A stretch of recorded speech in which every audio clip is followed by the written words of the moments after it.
తప్పకుండా ఆ అమ్మాయే గెలుస్తుంది. కేరళలో మట్టి కుస్తీ పోటీలు గత 100 ఏళ్లుగా జరుగుతూనే ఉన్నాయి. ప్రాచీనమైన ఈ మట్టి కుస్తీ పోటీ ఈ మట్టికే మనం ఇచ్చే మర్యాద లాంటిది. ప్రేక్షకులందరూ ఎంతగానో ఎదురు చూస్తున్న ఈ మట్టి కుస్తీ పోటీలు ఈ ముందు ప్రత్యక్ష ప్రసారంతో పాటు మరికొద్ది సేపట్లో ప్రారంభం కానున్నాయి. మన అకాడమీ తరఫున కుస్తీ అభిమానులందరినీ ఆహ్వానిస్తున్నాము. 50కి పైగా ప్లేయర్స్ పాల్గొనబోయే ఉత్కంఠభరితమైన 32 పోటీలు జరగనున్నాయి. చివరిగా జరగబోయే స్పెషల్ కేటగిరీ పోటీ ఒక భార్యాభర్తల మధ్య. ఇదిగో మొదటి రౌండ్ స్టార్ట్ అవబోతుంది. మొదటి రౌండ్లోనే మన బలాన్ని వాడి ప్రత్యర్థిని అటాక్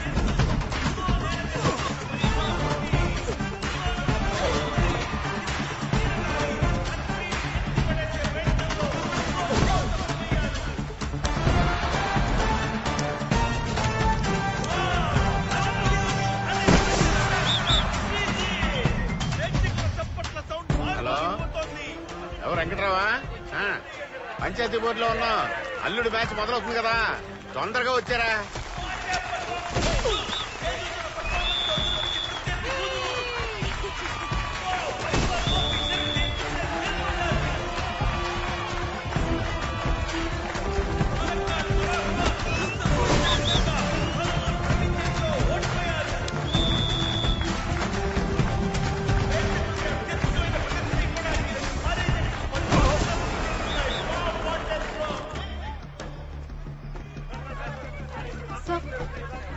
సార్, మీరు ఒక రెస్లింగ్ కోచ్ గా వీరా కీర్తి మ్యాచ్ లో ఎవరు గెలుస్తారంటారు? No doubt about it. Keerthi winner. ఆ వీరా చావు దెబ్బలు తింటాడు. మీరు అనవసరంగా వాడికి బిల్డప్ ఇస్తున్నారు. వాడికంత సీన్ లేదు.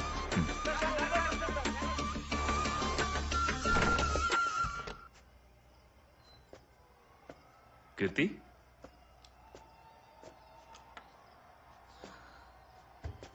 Are you okay? మీ హస్బెండ్ తో ఎలా పోటీ పడాలని ఆలోచిస్తున్నావా? ఈ నిర్ణయం నీది కాదు. వాలంటరీగా వాడే మ్యాచ్ అరేంజ్ చేయమని ఫోర్స్ చేశాడు. వాడిని కొట్టడంలో అసలు తప్పే లేదు. ఫస్ట్ రౌండ్ లోనే వాడు కథ ముగించి చేతిరా. What? Hey come on Keerthi. నీ గురించి ప్లేయర్స్ ముందే చెప్పారు. నువ్వెవరో, నీ క్యారెక్టర్ ఏంటో. Get lost, get last.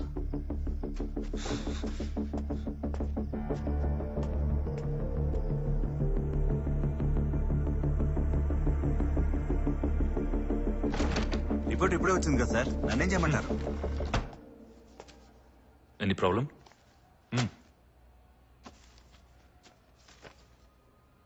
Keerthi is pregnant.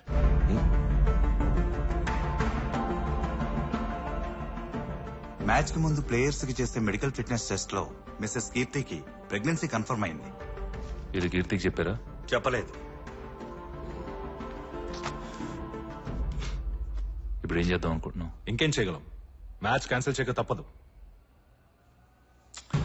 Match cancel చేయాల్సిన పని లేదు. ప్లాన్ ప్రకారం మ్యాచ్ జరగాలి. నీకేమైనా పిచ్చా? ఏదైనా జరిగితే? There is no other option. Show must go on. వద్దు సార్, మ్యాచ్ ఆడితే స్ట్రెయిన్ అయ్యి అబార్షన్ అయ్యే ఛాన్సెస్ ఎక్కువ ఉన్నాయి సార్. ఇప్పుడు మ్యాచ్ జరగలేదంటే మాకు లక్షల్లో లాస్ ఉంటుంది. ఇక్కడికి వచ్చిన ఆడియన్స్ కి ఎవరు సమాధానం చెప్తారు? ఇన్వెస్ట్ చేసిన స్పాన్సర్స్ కి ఎవరు సమాధానం చెప్తారు? మీరు చెప్తారా? సార్, మీరు మాట్లాడేది బిజినెస్ గురించి, నేను చెప్పేది ఒక ప్రాణం గురించి. మొగుడు పిల్లలే కొట్టుకుని విడిపోతుంటే బిడ్డకి ఏమైతే ఏంటి డాక్టర్? ఈ పోటీలో ఏం జరిగినా అది నా బాధ్యత. అయినా మీరు సైలెంట్ గా ఉండడం మంచిది. మీరు చెప్పిందలా సైలెన్స్. చెప్తుంటే బుర్రకెక్కట్లే. వెళ్దాం.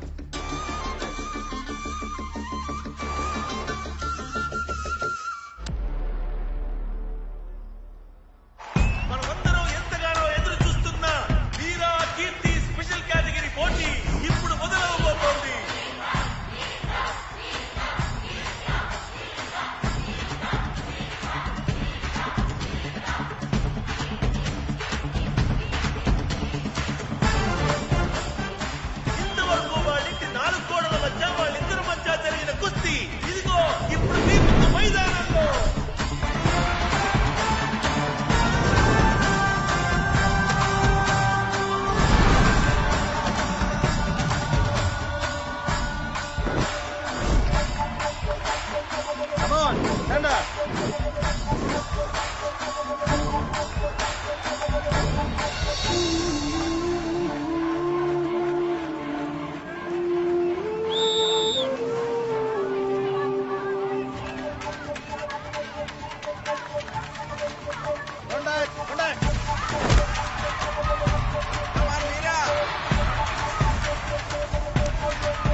కీర్తి ఉండవే కీర్తి కీర్తి ఏమైంది కీర్తి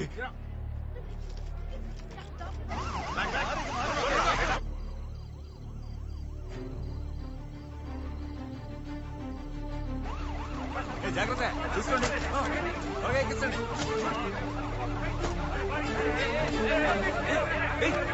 నన్నెందుకు అవుతున్నారా నా పెళ్ళవరా నేను హాస్పిటల్కి వెళ్ళాను వదలండిరా నన్ను వెళ్ళనివ్వండి అయ్యా చెప్పరా సార్ వదలండి అయ్యా నేను హాస్పిటల్కి వెళ్ళాలి వదలమంటుంటే వదలండి అయ్యా తను డాక్టర్స్ బాగానే చూసుకుంటారు నువ్వు వెళ్ళి మ్యాచ్ ఆడు. ఏంటి ఆటలుగా ఉందా నేను నా పెళ్ళంతో ఫైట్ చేయడానికే ఇక్కడికి వచ్చా తన పరిస్థితి ఏంటో తెలియట్లేదు నన్ను ఇప్పుడు ఫైట్ చేయమంటున్నారు ఇప్పుడు మ్యాచ్ జరగలేదంటే చాలా పెద్ద ప్రాబ్లం అవుతుంది. కమిటీ రూల్స్ ప్రకారం నువ్వు ఇంకో ప్లేయర్ తో పోటీ పడాల్సిందే. ఈ అమ్మాయితో నేను పోటీ పడలేను. నిన్న ఆడపిల్లతోనే పోటీ పడమంది, మగాడితో ఏం కాదుగా. ఏ ఓడిపోతే ఊరు ముందు పరుగు పోతుందని భయపడుతున్నావా? ఊరు ముందు పరుగు పోవడం నీకేం కొత్త కాదుగా, మరేంటి? రేయ్ పెళ్ళంతో పోటీ పడాలని మూర్ఖంగా ఆలోచించడం నా తప్పే. అందుకని ఊళ్ళో ఉన్న అమ్మాయిలందరితో నేను పోటీ పడలేను. మ్యాచ్ ఆడితే గానీ నన్ను ఇక్కడి నుంచి పంపించారంటే నీతో పోటీ పడతా. మగాడివైతే రారా. రే నువ్వు పొద్దున్నే మాట్లాడుతున్నావా? ఆయన పెద్ద కోచ్ రా, ఆయనతో పోటీ పడతానంటే గోచో ఓవర్గా మాట్లాడుతున్నాడు రా. మాడతెట్టి మట్టి గడిపిస్తే గానీ మాటండు. వీడి గురించి తెలియక మాట్లాడుకో. ఢిల్లీ మ్యాచ్ లో ఒకరిని కొడితే వాడు అక్కడే చనిపోయాడు, అతనితో పోటీ పడతానంటున్నావు? వీడెవడైతే నాకేం సార్, నా వైఫ్ కి ఏమైందో తెలియట్లా. హాస్పిటల్ కి వెళ్ళనివ్వకుండా రూల్స్ గీసిన పిచ్చోళ్ళ మాట్లాడుతున్నాడు. వీడితో పోటీ పడమంటే నేను దిగుతా, లేదంటే ఇప్పుడే బయలుదేరతా. చావు దెబ్బ తినడానికి వాంటెడ్ గా వచ్చి వల్ల చిక్కుతున్నావు. దా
അങ്ങനെ പിടിക്കാൻ പറ്റില്ല.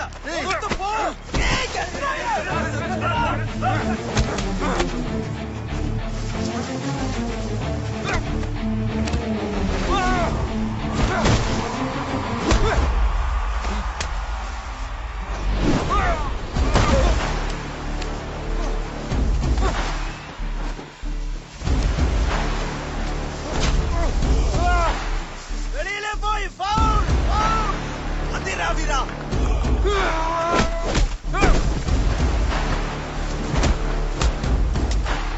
నీకు ఒక సీక్రెట్ చెప్పనా? నార్మల్ గా ఇలాంటి సీక్రెట్ పెళ్ళని చెప్తేనే మూడు తెలుస్తుంది, కానీ ఇది నీ పెళ్ళం కూడా తెలీదు.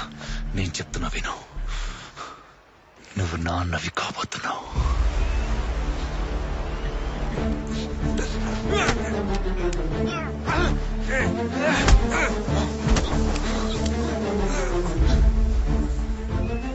కీర్తి కడుపుతోంది, అందుకే కళ్ళు తిరిగి పడిపోయింది. బిడ్డ చచ్చినా పర్లేదని చెప్పి నేనే పోటీకి పంపించా. కానీ నీ బిడ్డ ఐస్ కట్టిదే, తప్పించుకుంది. లేకపోతే నీ బిడ్డ నువ్వే చెప్పుకున్నా.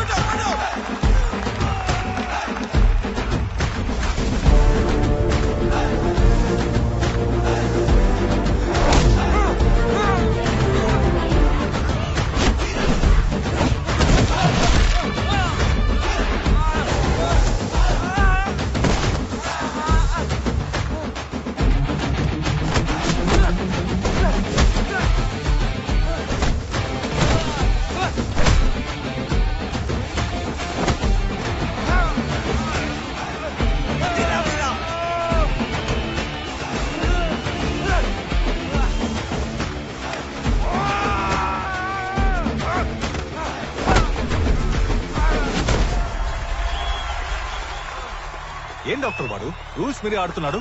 వదిలేయండి సార్, ఆడియన్స్ అందరూ బాగా ఎంజాయ్ చేస్తున్నారు. మనకు కావాల్సింది అదే కదా.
ఈ విజయాన్ని ఎవరికి డెడికేట్ చేస్తారు మీరు?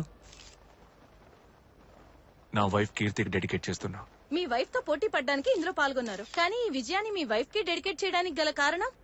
నేను ఇక్కడికి వచ్చింది పోటీలో పాల్గొనడానికో కీర్తి మీద గెలవడానికో కాదు. తన గురించి కొన్ని నిజాలు తెలుసుకున్నాను. అవన్నీ చెప్పి తను నాతో పాటు ఇంటికి తీసుకెళ్ళడానికే వచ్చాను. అమ్మాయిల అబ్బాయిల కంటే ఏ విషయంలోనూ తక్కువ కాదని ఈ లోకానికి చెప్పడానికే నేను ఓడిపోయినా పర్వాలేదని ఈ స్టేజ్ ఎక్కాను. జీవితంలో కొన్ని విషయాలు కొంతమందికి లేటుగానే అర్థం అవుతాయి. నాకిప్పుడే అర్థమయ్యాయి. నిన్నటి వరకు అమ్మాయిల కంటే అబ్బాయిలే అన్ని విషయాల్లోనూ గొప్ప అనుకునేవాణ్ణి. అది తప్పని కీర్తి వల్ల తెలుసుకున్నా. నేను కుస్తీ అనగానే ఏదో పట్టుకుని కింద పడేయడమే అనుకుని ట్రైనింగ్కి వెళ్ళాను. కానీ ఆ ట్రైనింగ్కి వెళ్ళపోయింటే కీర్తి పడ్డ కష్టాలు జీవితాంతం తెలుసుకోలేకపోయేవాణ్ణి. ఒట్టి 15 రోజులు ట్రైనింగ్ తీసుకున్నా. నా వల్ల కాలేదు.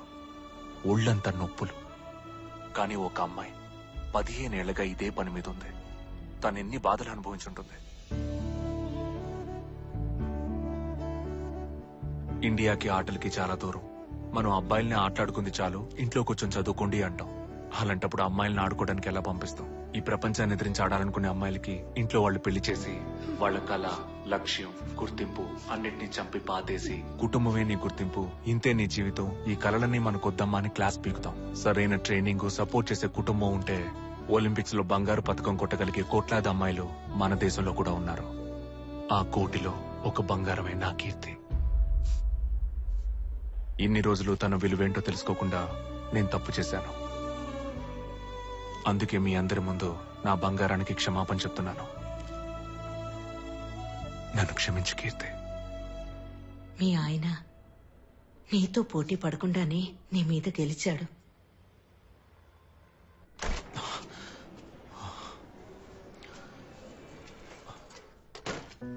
కీర్తి హలో ఏం చేస్తున్నారు? కనపట్ల సేలేని ఎక్కిస్తున్నా. నా పెళ్ళానికి ఏ సెలైనో అవసరంలా. తను ఎవరో తెలుసా? రెస్లరు. కీర్తి ఇంకా ఇక్కడే ఉన్నా ఉంటే అడ్వాన్స్ ఎత్తా ఎక్కించి డబ్బులు గుంచుతారు. పద ఇంటికి వెళ్దాం. డివోర్స్ నోటీస్ పంపించారుగా, ఇప్పుడు ఏ మొహం పెట్టుకుని ఇక్కడికి వచ్చారు? ఆవిడ రారు, మీరు బయలుదేరొచ్చు. ఏంది కీర్తి నువ్వు ఈ విషయాలన్నీ నర్సుకి ఎందుకు చెప్పావు? నువ్వు ఎక్కించినవన్నీ చాలుగానే ముందు బయటికి నడు. వెళ్ళు వెళ్ళమ్మా. ఇట చూడు, ఆ డైవర్స్ నోటీసు మొదటి స్ట్రిప్ మాంసు మతిలేని వకీలు నాకు తెలియకుండా పంపించారు. దాన్ని చించి చెత్తబుట్లో పడి నువ్వు రా, ఇంటికి వెళ్దాం. నేను రెస్లింగ్ లో సాధించాలని నాకు కలుండేది. నేనేం చేయలేకపోయాను. నా బిడ్డైనా ఏదో ఒక రోజు ఈ దేశం కోసం ఆడాలన్నది నా ఆశ. నీతో ఉంటే అది అసలు జరగదు. నువ్వు బయలుదేరొచ్చు. నీ వల్ల కాదని నువ్వు ఎట్టా అనుకుంటావు? నీకేమంత వయసు అయిందని మారికొమ్మ పిల్లలు కానీ వచ్చి ఆడలా? దేశానికి మెడల్ తెచ్చిపెట్టలా? ఒకరిని కాదు ముగ్గురు కనింది. మారికొమ్మ బాక్సింగ్ ప్లేయర్ అమ్ముకుంటే తన మీద సినిమా కూడా వచ్చింది. మేరీ కొమ్మ. మేరియో మారియో ఆమెలా నువ్వు సాధించగలవు. నేను నిన్ను గెలిపిస్తాను. నిజమేనా? నిజంగానే చెప్తున్నా. ఇక మీదట నువ్వు ఆపోజిట్ టీంతో గొడవ పడితే చాలు, కుటుంబంతో గొడవ పడక్కర్లా.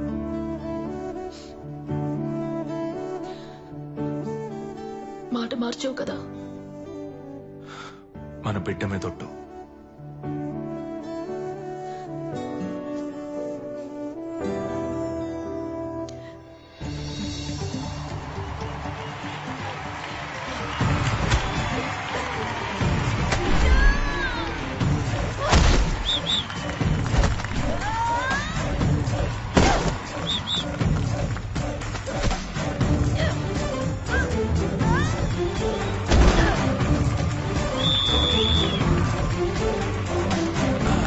అమ్మకి క్లాప్స్ కొట్టు.